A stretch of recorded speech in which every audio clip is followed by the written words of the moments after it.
Hello and greetings. This is Michael Swain, Executive Director of 4SA, and I'm joined today by the new addition to our team, and we're very delighted to welcome and introduce Mrs. Liesl Pretorius. She has a tremendous track record working with another organization called Cause for Justice, and she has joined 4SA as our legal research attorney. So really great to have you with us, Liesl, and thanks so much for coming on board the 4SA team. Thank you, Michael. So, topic of discussion for today, and it's quite an interesting one that we're going to start off with. As many people may be aware, the Criminal Law Sexual Offences and Related Matters Amendment Bill was published on the 9th of December 2022. This comes out of the Department of Justice, and this is otherwise known as the Prostitution Bill. And what it proposes is to amend South African law majorly with what they call, or what is known as full decriminalisation of the system of prostitution. And many religious leaders have been in touch with 4SA and have expressed obviously serious concerns about the implications of this particular piece of draft legislation. And there is also, unfortunately, a very tight deadline on this first round of submissions. The deadline is Tuesday, the 31st of January, 2023. Now, although the Prostitution Bill does not specifically impact religious freedom rights, and 4SA will therefore not ourselves be making a submission, we are aware that there are many members of the faith community who are likely to find this particular bill really contrary to what they believe and will want to have their say on the matter and to know how the law should respond to it. So we decided to do a series of initiatives to really try and bring relevant information, particularly on the legal aspects of this, so that those who might want to engage will have the opportunity to do so and to be informed. And once again, we're working with the DRSA platform to assist people to make their submissions, or you can make them directly to the Department of Justice. So, Liesl, you've done a lot of research on this, and thank you so much for the work that you've done on this and also in the past. So maybe you could just tell us to start off with what will happen if this bill is passed in its current form? What will the impact or the implications be of that? Well, Michael, even though that this is quite a short bill, the implications of the bill is significant. The full decriminalisation of prostitution is a complete overhaul of the current legal regime. It will mean that the buying and selling of sexual services by adults, that is a person older than 18 years, will become legal activities. And related activities such as soliciting and advertising sexual services, pimping and brothel keeping, these activities will also become legal. Those people who have criminal records relating to prostitution, their criminal records will be expunged, and any pending prosecution cases before the courts will be withdrawn. Wow. So, I mean, that is really pretty much doing away with any form of criminal liability or responsibility completely. You know, I mean, as you're talking, one of the things that really just comes to my mind is this seems completely incompatible with the stance of government regarding gender-based violence. You know, as I'm sure you will agree, most prostituted persons are socioeconomically marginalized women.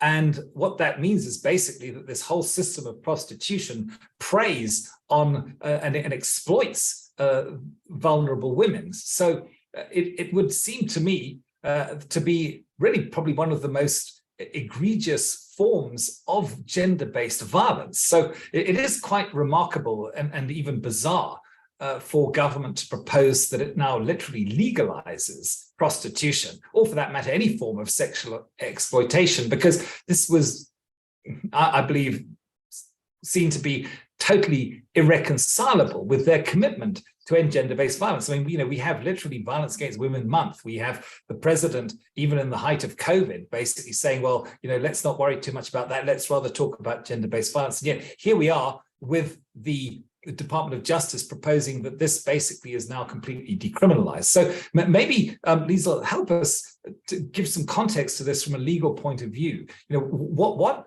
are the current legal parameters? The Constitutional Court, have they said anything on this? what are the typical considerations that government should take into account before they propose this type of change? Well, the Constitutional Court has actually considered whether criminalizing prostitution is unconstitutional, and it found that it is not.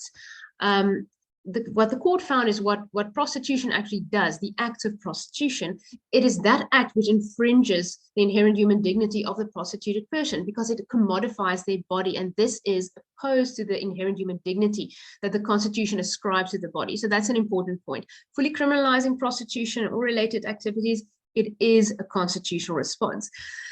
Given that prostitution, having it fully criminalized, is a constitutional response, there might be some other reasons why one would change the existing laws. Existing laws should only be changed if there exists good public policy reasons for those changes. And this is usually backed by scientific research evidence. And in this case, we would also look at the lived lives of prostituted persons. And we are concerned that there's a growing body of scientific research evidence that shows that fully decriminalizing prostitution will not cure the ills of prostitution. It will not cure the human rights infringement, but it will in fact amplify these ills. And we will be publishing an article on the website that viewers can read. And in that article, in the footnotes, there will be links to more resources if they want to delve further into this important topic.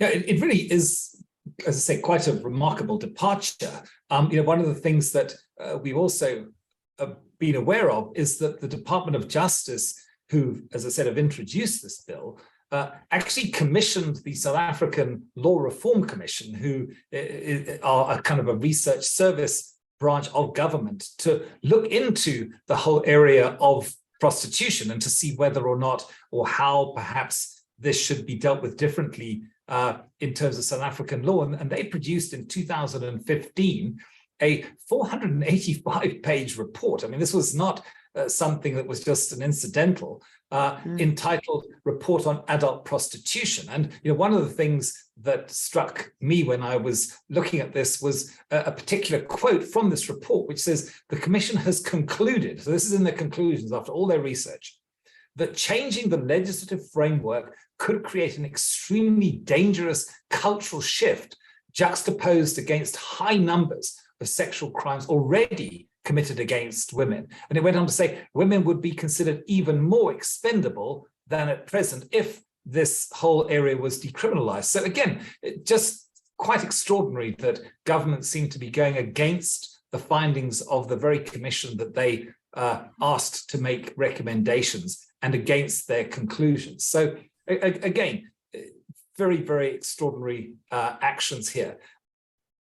So, Liesl, perhaps you can help us, decriminalizing prostitution altogether is obviously what is on the table at the moment, but what are alternatives? I mean, what is the general norm internationally, or how have other nations who've obviously been dealing with the same problem, what have they done to come up with possible solutions for the area which government seems to be grappling with?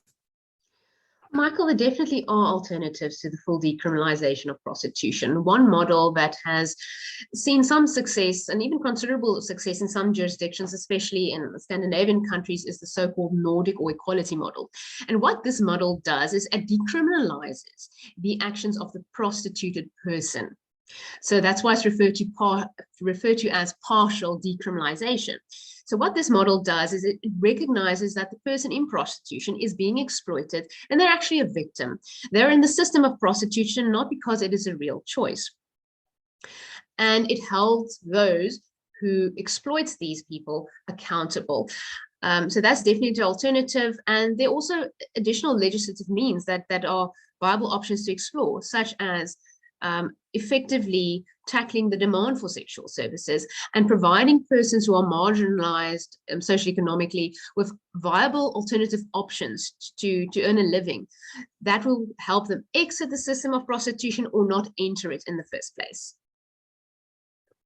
Well, thank you so much, Liesl. And again, just to remind and to notify everybody who's watching this, if you wish to comment on it, you have to do so before close of business on Tuesday, the 31st of January, 2023.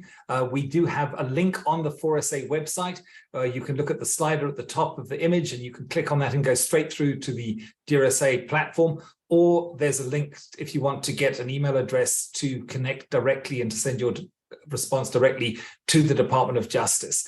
So we hope you found this helpful. Again, please visit our forsa.org.za website. You can follow us. We have a YouTube channel, 4SA YouTube channel. We're on Freedom of Religion SA on Facebook. And please consider supporting 4SA financially by clicking on our website, the Donate Now button. We are completely dependent upon voluntary gifts to do the work that we do. And we trust you find this helpful. And we will certainly be keeping you updated on these and other important religious freedom considerations as we progress into 2023. So thank you very much, Liesel. Really appreciate you being with us. Thank you, Michael. And thank you very much for everybody for watching, and we hope you found this helpful. Goodbye. Good day. This is Daniela Ellerbeck, the Legal Advisor to Freedom of Religion South Africa. Remember to like and share this video, and then click on the subscribe button to make sure you never miss our video updates on vital religious freedom issues.